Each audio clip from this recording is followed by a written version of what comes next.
पश्चिम बंगाल की राजनीति में एक नया मोड़ आ चुका है क्योंकि मुकुल रॉय का कहना है कि वो बीजेपी के विधायक हैं और बीजेपी में ही रहेंगे। इसके लिए दिल्ली में है। इस पर बात करने के लिए हमारे साथ हैं प्रोफेसर सौगत रॉय, तृणमूल कांग्रेस के सांसद हैं।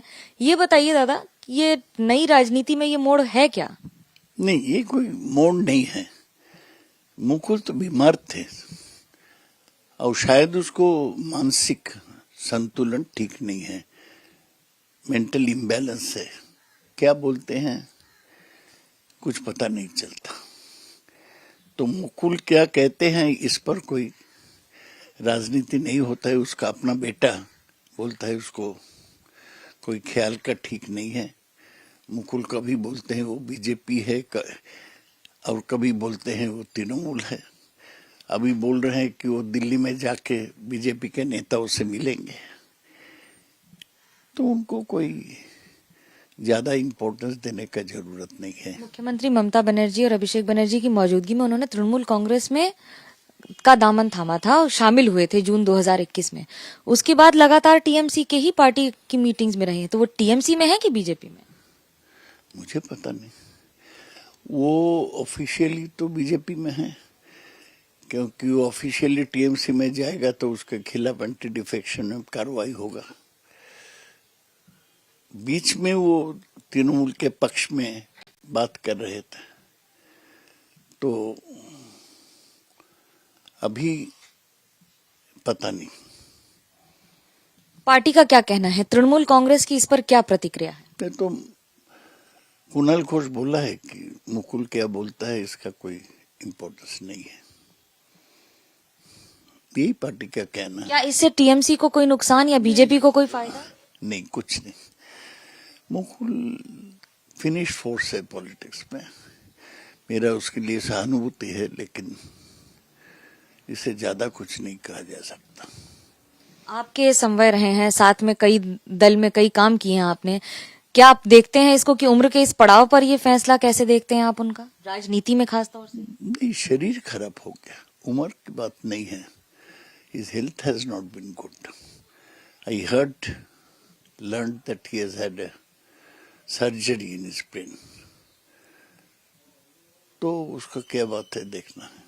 बीजेपी में शुभेंदु अधिकारी का भी कहना है कि पार्टी में ऐसे लोगों की जरूरत नहीं है, तो उसको कैसे? अधिकारी क्या बोलता है, उसका क्या इम्पोर्टेंस है? शुभेंदु अधिकारी तो उसका पार्टी का प्रेसिडेंट नहीं है, ना राज्य में ना केंद्र में।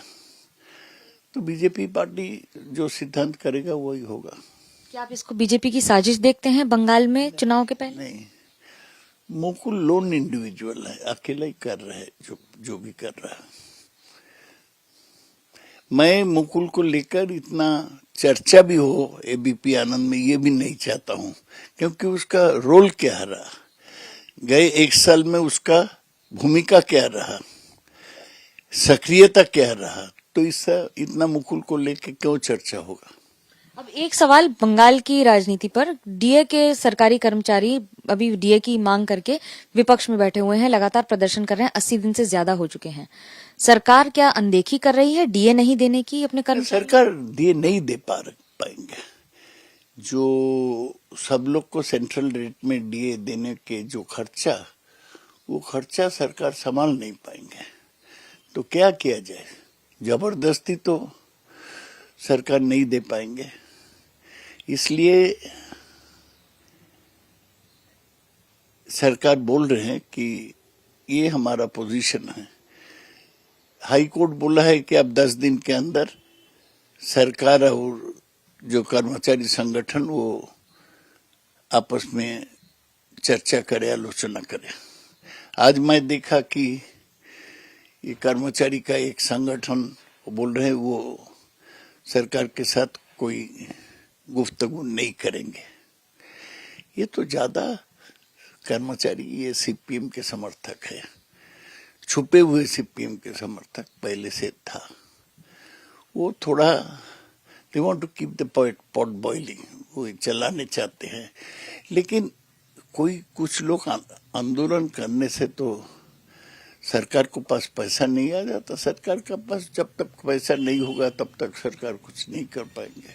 ये बात सही है कि राजनीति में कीप द पॉट बॉइलिंग का बड़ा महत्व है, वो भले ही राजनीति हो या फिर सरकार के विरोध प्रदर्शन में। कैमरा पर्सन सूरज पांडे के साथ मनोज्ञा लोईवाल, कोलकाता, एबीपी न्यूज।